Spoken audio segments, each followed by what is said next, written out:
અમદાવાદમાં સતત બીજા દિવસો સુધીમાં પેચવર્ક કરવામાં આવી રહ્યું છે। એક બાદ એક ખાડાઓને પૂરવામાં આવી રહ્યા છે। 4600 જેટલા ખાડા પૂરવામાં આવ્યા છતાં હજુ પણ અમદાવાદના અનેક રસ્તાઓ પર ખાડારાજ યથાવત છે। અમદાવાદનો મેમનગર વિસ્તાર જ્યાં હજુ પણ રસ્તો તૂટેલી હાલતમાં છે। ભુયંગદેવથી સન એન્ડ સ્ટેપ ક્લબ જવાનો રસ્તો અતિ બિસ્માર છે। દર વર્ષે કરોડોનો ખર્ચ કરવામાં આવે છે અને કોન્ટ્રાક્ટરને આ રસ્તો બનાવવા માટે કોન્ટ્રાક્ટ આપવામાં આવે છે। તેમ છતાં તેની ગુણવત્તા જોઈ અને ભ્રષ્ટાચારની આશંકા ચોક્કસથી ઊભી થાય।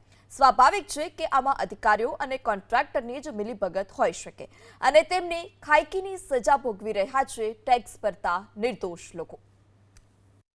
વરસાદ પડ્યા બાદ અમદાવાદમાં રસ્તાઓ પર ખાડારાજ યથાવત છે। સાથે જ મુખ્યમંત્રી ભૂપેન્દ્ર પટેલે આપેલી સૂચના બાદ પણ વિસ્તારોમાં ઠેર ઠેર રસ્તા બિસ્માર હોય તે પ્રકારના દ્રશ્યો સામે આવી રહ્યા છે।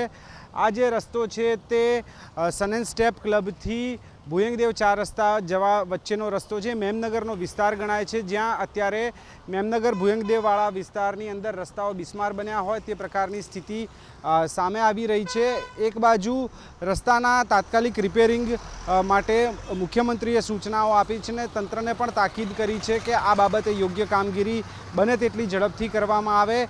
પરંતુ વરસાદ પડ્યા બાદ જે રીતે અમદાવાદના રસ્તાઓ બિસ્માર બનવાની સ્થિતિ હોય છે, વાહન ચાલકો આ જ ખાડા ખૈયાવાળા રસ્તા પરથી પસાર થવા માટે મજબૂર બને છે અને જ્યારે વરસાદ પડે ત્યારે આ જ રસ્તાઓ પર જ્યારે પાણી ભરાતા હોય છે, પાણી ભરાવાના કારણે ફરી એક વખત જે તૂટેલા રસ્તા છે વધુ તૂટતા હોય છે અને આ જ પ્રકારની પરિસ્થિતિમાં ક્યાંક ને ક્યાંક નબળી ગુણવત્તાવાળા રસ્તાઓના કારણે નાગરિકોની હાલાકીમાં વધારો થયો છે।